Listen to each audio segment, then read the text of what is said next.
Hi, I'm Sherri from A Quilting Life. Thanks so much for watching my video. I've got these videos here on the video page on my blog, and they're also on my YouTube channel.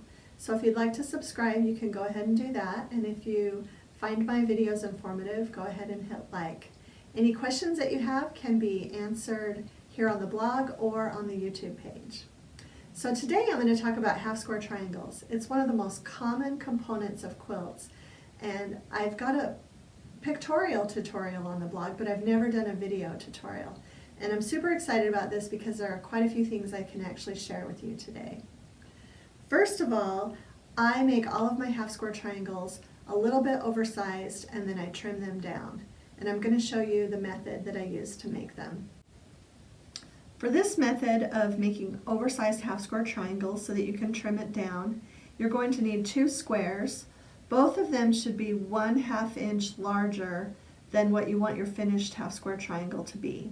So for example, I'm making 2.5 inch unfinished half square triangles, and so I've got 3-inch squares. I'm going to put them right sides together, and then I'm going to use a 1/2 inch ruler to draw my lines, my stitching lines. These rulers come in different lengths. This is actually a set that comes in a small, a medium, and a tall length. So I'm going to line up the diagonals on the ruler with the corners of my squares, and I'm going to draw a line on either side of the ruler. So these 2 pencil lines are my sewing lines, and I'm going to sew on both of those lines. And I've got one here that I've already sewn on.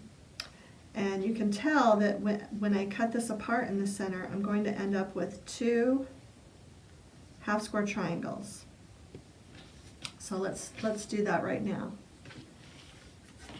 I'm just going to cut down the center, and I have 2 half square triangles.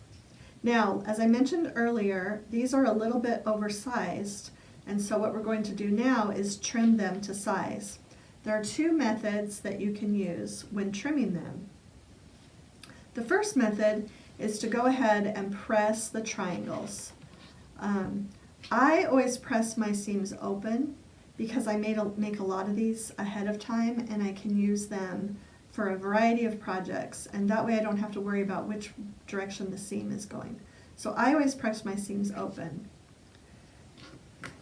Now we're trimming these to measure 2.5 inches, and so what I'm going to do is take the diagonal line on the ruler and line it up with my diagonal line of my seam, and I'm going to make sure that the 2.5 inch mark is on either side of it. And you can tell there's just a tiny little bit of that half square triangle that I'm going to need to trim off, but it's going to make it perfect. And I always trim these dog ears off as well. I don't like having the extra fabric in my quilt. So that's the first method you can use for trimming. Now there's another method that I actually use a lot, and that method is that I trim before I press. And to do that, I use this fit to be quarter 6.5 ruler, and it has a whole bunch of different markings every 1/4 inch. So I'm going to put the 2.5 inch diagonal line on my seam line and trim. And this also gives me a perfectly squared half square triangle. The only difference with this method is that I'll have to then go and press after I've trimmed. So you can do either method, but both methods yield a perfect half square triangle that is ready for your project. Now one other thing I wanted to show you, well actually a couple other things, is that when I'm sewing these, I draw all of my lines. If I'm making a bunch of them for a project, I get several of them ready at a time, and I stack them just like this.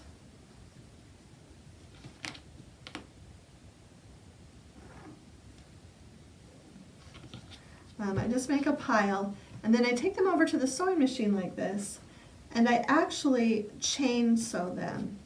So in other words, I sew one seam, another seam, another seam, and I keep going. Sometimes I make 50 at a time or more. And then when I get all of them sewn on one side, I'll flip them over and sew them on the other side. That keeps me from having to stop and break the thread and start and stop and start and stop. And it's a really fast and effective way of making half square triangles. I hope these half square triangle tips have helped you. I do want to show you one more thing. I talk about this sometimes on the blog, and what it is, it's the way that I store my finished half square triangles. I use them a lot for scrappy projects, and it's great to be able to pull from them at any time. So I keep a box, and I actually keep 2.5-inch squares, and I keep finished 2.5-inch half square triangles that are just ready to be used in any project. In this box, I also have some half square triangles that haven't been trimmed and haven't been pressed, but I keep them in the box anyway so that I can use them easily for projects. Thank you for watching. I hope some of these tips and techniques for half square triangles will be of some help for you. If you're watching on YouTube, be sure to subscribe to the channel and hit that like button if this was helpful. As always, you can leave comments or questions on the channel or on the blog, and thanks so much for stopping by.